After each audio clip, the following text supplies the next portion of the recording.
Hello everyone. My name is Dasha Sandra. I work with Dr. Jonathan Britt at McGill, and I'm going to talk to you about optogenetics and the power of light in brain research. So, to begin, what is the common ground under diseases like Parkinson's, drug abuse, anorexia?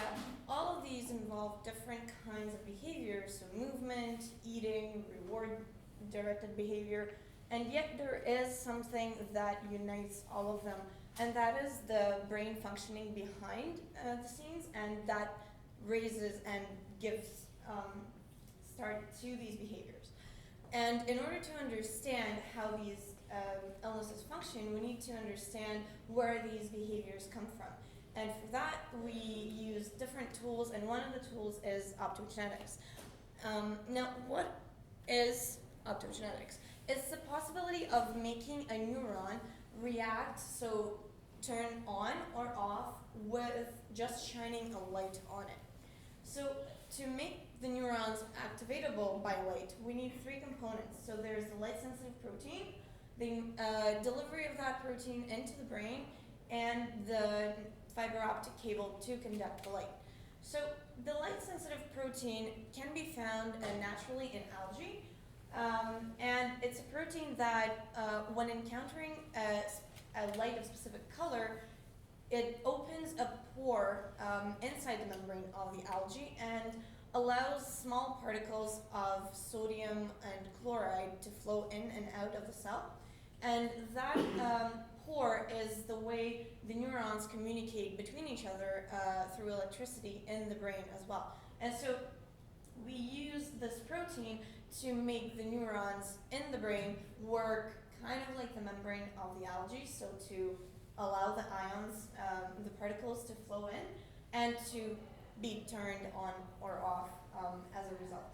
Now, in order to make the neurons sensitive to light, we need to deliver this protein inside them. And because there are hundreds and hundreds of different types of neurons inside the brain, and they're all responsible for different functions and for different behaviors, we need to make sure that we target a particular chain of neurons and particular circuit.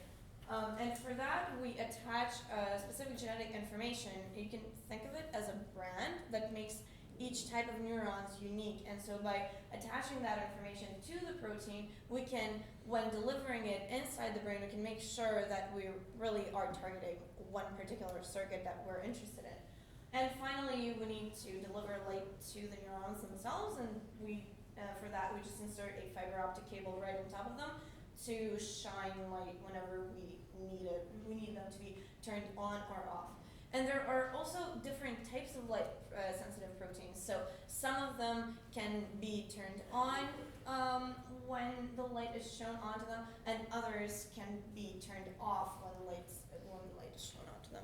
And here you can see a little mouse that is being stimulated with light when behaving. Now, how can we apply this? So this is a project that I have been working on, and it looks at communication between different brain structures, in particular the structures hippocampus and nucleus accumbens, and what kind of information they communicate while the animal is feeding or moving. So nucleus accumbens is a structure that is responsible for decision making and motivation, and hippocampus is a structure that is responsible for memory and spatial location.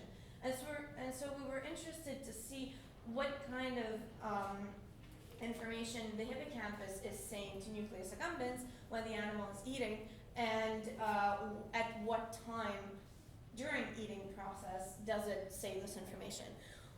And to find that, we put the light-sensitive protein and the genetic information inside the hippocampus, and we put the fiber optic cable on top of nucleus accumbens, so we really target that one chain that goes between the two structures. And we found that when we turn this chain off with the light stimulation, the animal tends to eat more than it normally would. And when we just leave the structure to function normally and the chain to function normally, we find that the animal would rather move instead of actually eating. And so Why is this important? Well, eating in itself and movement both are complex behaviors that involve different brain structures and different timing of different kinds of information that are sent between each other.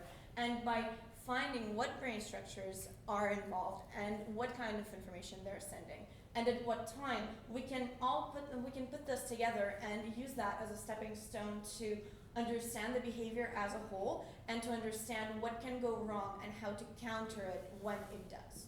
Thank you.